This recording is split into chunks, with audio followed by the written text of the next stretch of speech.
ایک ایسا گناہ ہے جو آپ کا دل کرنے کو بار بار کرے گا، استغفر اللہ۔ حرام ریلیشن جو آپ کو بار بار اپنی طرف کھینچے گا۔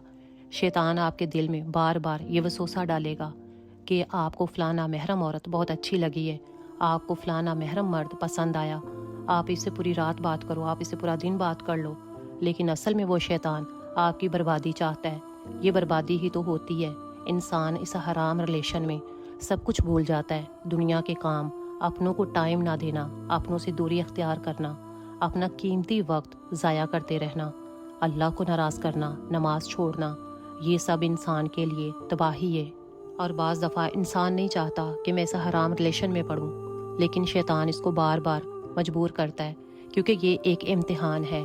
اس امتحان میں نصیب والے کامیاب ہوتے ہیں، جو حلال کی خاطر حرام سے لڑتے ہیں، اپنے نفس سے لڑتے ہیں اور شیطان سے لڑتے ہیں، اور اللہ کی رضا کی خاطر اس حرام سے بچتے ہوئے حلال کا انتظار کرتے ہیں۔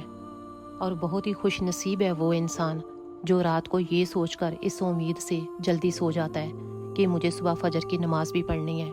جو شخص رات کو نامحرم سے بات کیے بغیر سو جاتا ہے اور صبح کو فجر کی نماز ٹائم پر پڑھتا ہے، تو وہ شخص دنیا میں حلال اور آخرات میں جنت کا حقدار ہوتا ہے۔